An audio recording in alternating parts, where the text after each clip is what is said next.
Bueno, antes de comenzar, tomen unos segundos para leer nuevamente el enunciado.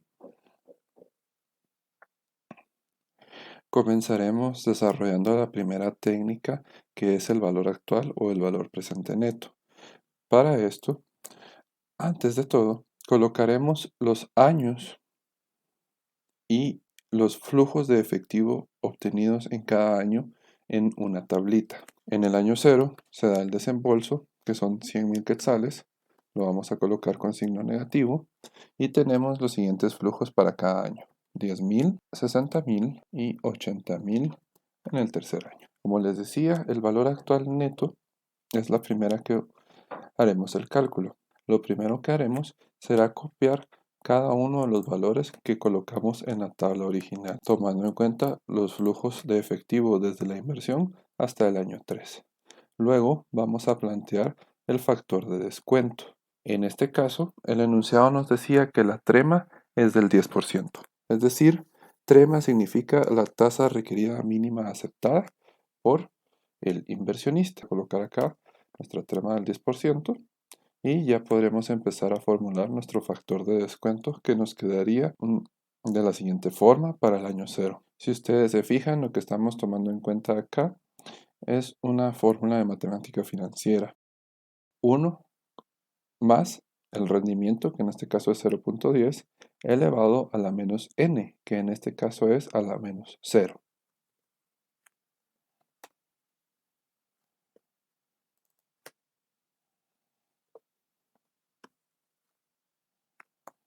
Luego que ya lo hacemos para todos los años, donde al final lo que cambia es a qué exponente lo estamos elevando, vamos a calcular el factor decimal. El factor decimal no es más que las fórmulas que escribimos a la par, las vamos a operar.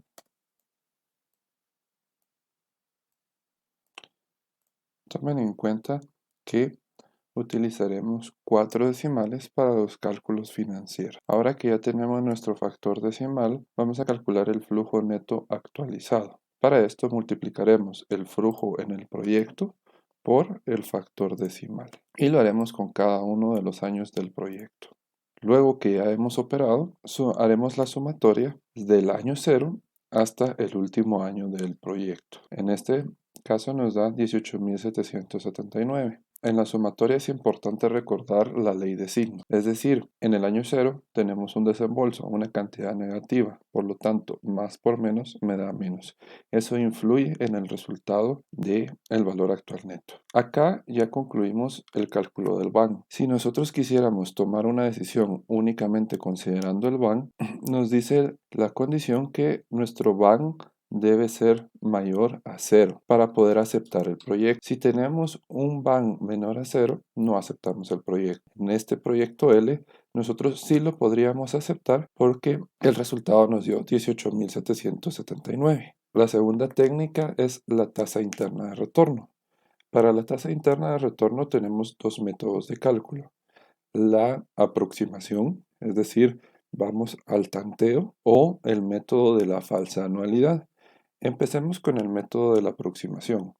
Para la aproximación utilizaremos una tabla de valor actual neto para comenzar. En el cálculo anterior logramos determinar que con un 10% obteníamos un BAN positivo. Quiere decir que podríamos incrementar más el rendimiento o el interés para buscar un BAN que sea 0. Es decir, buscamos en la tasa interna de retorno aquel rendimiento que haga nuestro valor actual neto igual a 0. Por lo tanto, vamos a colocar nuevamente la información de los desembolsos, ya que tenemos los desembolsos colocados y los flujos que se generan durante cada año. Vamos a probar con un nuevo rendimiento un poco más alto que el anterior, por ejemplo 15%. Y acá operamos nuestra tabla. Tendremos entonces que el valor actual neto es de 6.662. Quiere decir que aún con un rendimiento o un interés del 15%, nosotros podríamos aceptar este proyecto. Sin embargo, lo que buscamos es que el valor actual neto se vuelva cero. Por lo tanto, yo debo seguir probando con rendimientos al tanteo. Esto absorbe un poco de tiempo al principio cuando no tenemos mayor experiencia, pero vamos a ver cómo nos funciona acá. Lo que haremos ahora es hacer un nuevo cálculo, ¿sí? Con rendimientos un poco más elevados. Voy a probar con un 16% y acá me sale que mi valor actual neto es igual a 4.469. Acá, si ven, aparece en esta tablita de resumen del proyecto L al 16%. Mi valor actual es de 4.469. Al 17 todavía es positivo. Al 18 es positivo, pero cercano a cero. Y al 19 es negativo y también es cercano a cero. Quiere decir que nuestra tasa interna de retorno está entre 18 y 19%, porque 18% es el más cercano a cero positivo y 19% es el más cercano a cero negativo. Entonces, si ustedes ven, acá están las tablas donde se fueron haciendo los cálculos y nuevamente acá aparece la tabla de resumen que nos va a servir para el cálculo de la tasa interna de retorno promedio. Entonces la fórmula me dice que la tasa interna de retorno es igual a la tasa interna que genera el BAN positivo más pequeño y a la tasa interna de retorno que genera el BAN o el BPN negativo más cercano a cero, dividido 2. Entonces voy a colocar acá 18% o 0.18, que es la tasa que me genera el BAN más pequeño positivo, y 19%, que es la tasa que genera el BAN más pequeño negativo, dividido 2. Lo opero y obtengo como resultado 0.19. Pero acá debo considerar más decimales. Habíamos hablado de 4 decimales.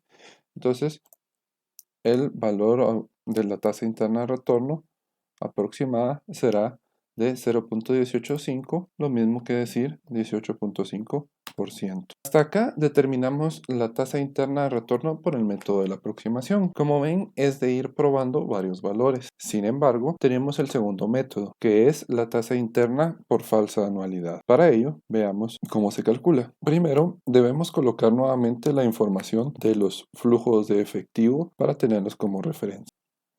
Ya que tenemos la información de los flujos de efectivo, estos son los pasos que nosotros vamos a seguir. Debemos calcular una renta promedio, factor PBA, determinar límites y luego de eso utilizaremos el método que acabamos de aprender para llegar a obtener la TIR aproximada. Entonces, para determinar la renta promedio, nosotros vamos a utilizar la fórmula de rentas es igual a la sumatoria de los flujos dividido n, entendiéndose n como el tiempo que dura el proyecto. Colocar acá R es igual a la sumatoria de todos los flujos sin tomar en cuenta la inversión inicial dividido el tiempo que dura el proyecto, en este caso 3 años, y lo opero. Luego puedo calcular en el segundo paso el factor PBA. El factor PBA me pide la inversión inicial dividido la renta promedio. Entonces acá voy a colocar la inversión inicial sin el signo, ¿sí? Solo cuánto invertí inicialmente dividido el valor que obtuve en el paso anterior. Y lo opero, me da como resultado un factor PBA de 2. Recuerden que vamos a usar hasta 4 decimales. Ahora que ya tengo la renta promedio y el factor PBA, debo establecer los límites, pero para establecer los límites utilizaré alguna información de referencia. Necesito el factor de rentas. El factor de rentas es N. N lo trabajamos en la renta promedio. Entonces sabemos que N es 3. El factor PBA es el cálculo que hicimos hace un momento y ahí obtuvimos 2 exacto. Ahora, vamos a definir límite mínimo y límite máximo. En el límite mínimo, nosotros recordamos que la trema, es decir, la tasa que nos pidió el accionista, era de un 10%.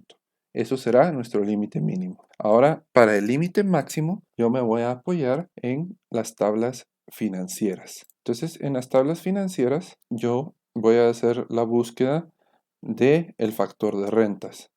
Recordarán que este factor de rentas es 3. Entonces a la izquierda me posiciono y busco el tercer periodo. Y voy a buscar el factor PBA horizontalmente. Debo buscar lo más cercano a 2. Si se fijan, en esta primera hoja no llegamos todavía a 2. Por lo tanto, debo seguir avanzando. En la siguiente hoja nuevamente busco el tercer periodo y el valor más cercano a 2. Y acá ustedes podrán observar que tenemos dos valores cercanos a 2, 2.011 y 1.981. Estos son los más cercanos. Entonces necesitamos saber cuál es el valor más cercano. Vamos a sacar la diferencia entre cada uno de ellos. Primero vamos a colocar el factor PBA. Luego vamos a restarle los dos valores más cercanos. Y debemos buscar cuál es el más cercano independientemente del signo que éste contenga. Es decir, vamos a apoyarnos en el valor absoluto. Veamos, tenemos 0.011 y 0.019. El más cercano sería 0.011, es decir, el valor 2.011. Regresando a las tablas, vemos acá 2.011 y empezamos a subir y nos damos cuenta que el 23% es la tasa interna de retorno que nosotros estamos buscando. Entonces vamos a colocar en el límite máximo 23%, tal y como lo pueden ver en nuestro Excel. Ya tenemos nosotros entonces que la tasa interna de retorno se ubicará entre 10 y 23%. Ahora debemos de utilizar el método de la aproximación para buscar el rendimiento que nosotros estamos buscando. Acá nos da una idea del parámetro. Puede ser que nos dé un valor y realmente la tasa interna está en un valor un poco más arriba.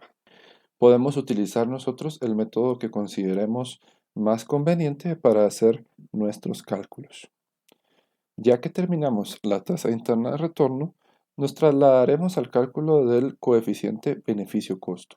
Para esto, vamos a utilizar nuevamente la información de los flujos de efectivo en cada año. Ya que tenemos la información de los flujos de efectivo, pues procederemos a hacer los cálculos. La fórmula del beneficio-costo me dice la sumatoria de los flujos dividido la inversión inicial.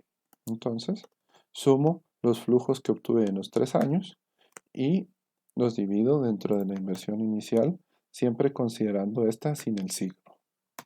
Lo opero y me da como resultado 1.5. Quiere decir que si estamos obteniendo un buen desempeño en este proyecto, porque por cada quetzal que nosotros nos costó o invertimos, estamos obteniendo 1.5. Si el resultado, por el contrario, nos diera menor a 1, quiere decir que por cada quetzal invertido, nosotros estamos generando menos de un quetzal en beneficios. Este factor o este coeficiente es bastante sencillo de calcular, pero no toma en cuenta el valor del dinero en el tiempo, a diferencia de los dos métodos anteriores que sí lo hacen. Y por último, antes de llegar a la conclusión, haremos el cálculo del periodo de recuperación. Acá nuevamente vamos a necesitar la información de los flujos en cada año. Ya que tenemos los flujos, vamos a empezar a acumularlos. En el año 0 no tomaremos en cuenta la inversión inicial. Empezaremos a partir del año 1. El primero solo lo copiamos y luego sumamos a este el flujo del segundo año. Lo que buscamos acá es llegar a la inversión inicial, es decir, en qué momento recuperamos la inversión inicial. Si ustedes ven acá en el segundo año, sumando los flujos tenemos 70,000. Si hiciéramos lo mismo para el tercer año, sumando los flujos tendríamos 150,000. Sin embargo, nos pasamos de la inversión inicial. Por lo tanto, nosotros sabemos que entre el segundo y tercer año se está recuperando esta inversión. Para averiguar exactamente en qué mes, vamos a apoyarnos de la siguiente fórmula. La fórmula me dice el periodo antes de recuperar la inversión más el capital por recuperar dividido el flujo del periodo en el que se recupera la inversión, esto por 12. Prácticamente esta fórmula la vamos a partir por dos. El primer y segundo paréntesis. El más no se considera un más aritmético, sino podríamos cambiarlo por un y. Recuperamos nuestra inversión en 2 años, por ejemplo, y 5 meses. Veamos cómo hacemos el cálculo. Me pide el periodo anterior, es decir, yo estoy recuperando entre el segundo y tercer año. Por lo tanto, el periodo anterior sería 2. El capital por recuperar, vamos a hacer nuestro cálculo y a la inversión inicial, que son 100.000, le restaremos lo que habíamos recuperado hasta el segundo año, 70.000. Esto me da que el capital por recuperar aún son 30.000 quetzales. Esto lo dividiré dentro del flujo del periodo que se generó, 80.000 quetzales. Y esto lo multiplicaré por 12. Ya operándolo, me da como resultado 4.5. Quiere decir que esta inversión se recupera en 2 años y 5 meses. Ahora vamos a pasar a la parte de la conclusión. En la conclusión deberemos de copiar cada uno de los valores que obtuvimos en cada paso.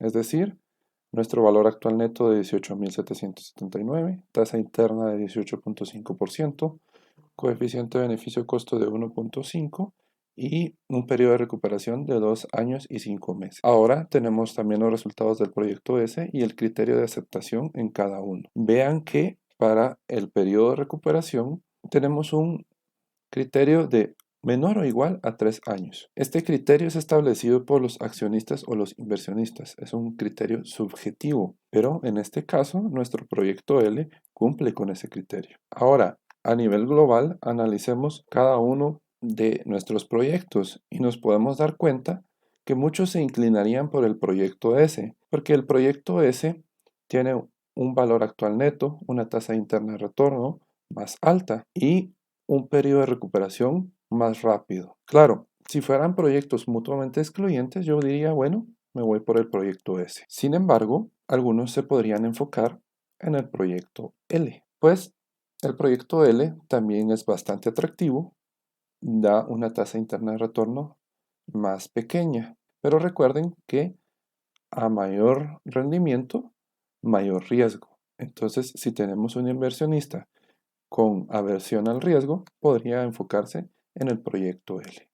Esto si los proyectos fueran mutuamente excluyentes, es decir, que la aceptación de uno inmediatamente hace que se rechace el otro. Si tuviéramos proyectos independientes, quiere decir que cada uno de los dos no está relacionado y por lo tanto dependerá del inversionista la aceptación de uno o de los dos proyectos.